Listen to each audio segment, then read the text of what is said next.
Hello, I am Professor Adrian Ryans of IMD, the leading international business school based in Lausanne, Switzerland. Thank you for downloading this videocast, which covers material on my research on beating low-cost competition.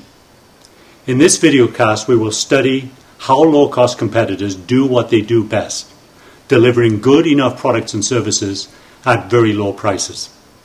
This videocast is one of a series of 6 videocasts designed to help you and your company understand and respond to low-cost competition in your industry.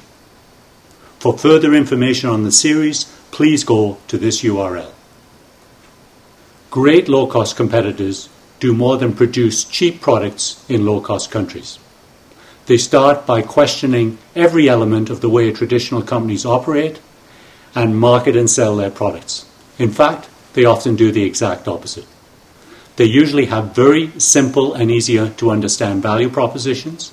They definitely avoid complexity at all costs. They often break through the communication clutter with simple messages delivered in unusual ways that attract free media publicity. If you think being a low-cost company is easy, let me correct you right now.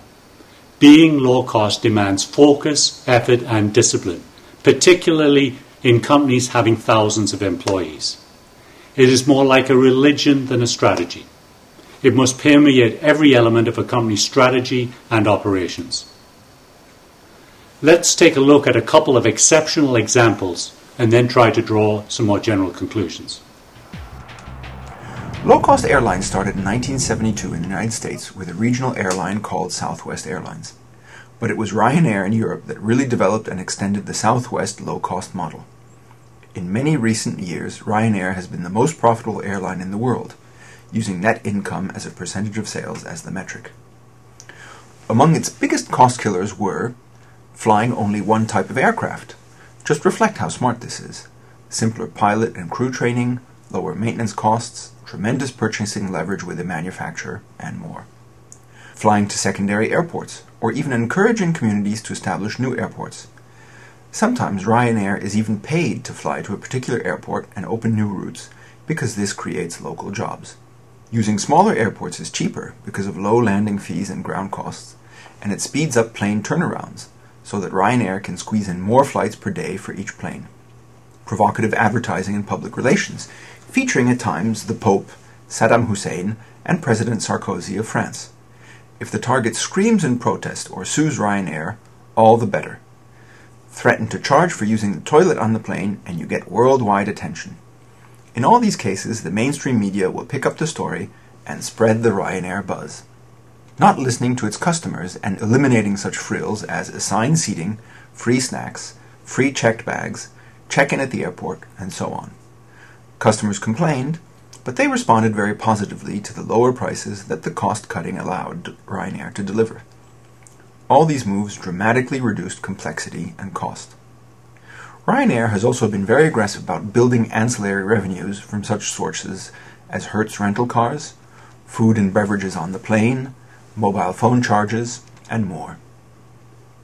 Let's go shopping now and see how low-cost giants such as Aldi, which operates in Europe, the United States and Australia, and Lidl, which focuses on Europe, play the grocery game. Both generate industry-leading financial results in terms of returns on invested capital. Here is how they do it.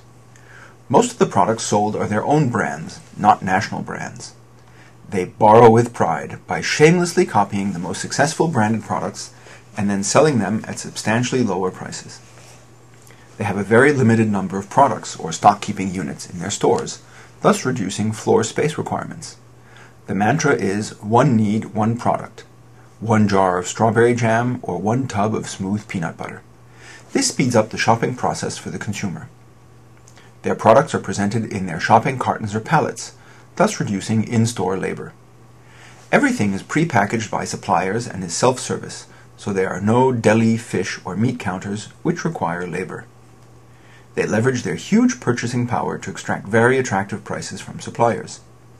So what can we learn from these airline and grocery retailing examples? I would emphasize 6 key learning points. Question every aspect of the traditional business model. Can you change the traditional process? Can you squeeze an additional cent from that supplier or that customer? Don't always provide what the customers say they want. Consumers would never ask for only one brand and size of strawberry jam or no checked luggage, but if you do that and you lower the price, many customers will buy, perhaps complaining a bit as they do. Have simple value propositions. Naturally, for most low-cost players, this includes having a low price, but almost always the low-cost players provide additional benefits. By reducing choice, Aldi and Lidl offer a faster shopping trip. By using uncongested secondary airports, Ryanair is the most punctual airline in Europe. Avoid complexity. Remember that on your side, complexity adds expense and slows things down. And on the customer side, consumers are willing to do a lot for themselves, if it saves them money. Adopt appropriate, sometimes tongue-in-cheek or even provocative communication, and let word of mouth and the traditional media spread it. Have the courage of making significant price drops. Believe in the effect of price elasticity on market demand. We hope that you have found this videocast useful. Should you have any questions or comments, please contact us at this email.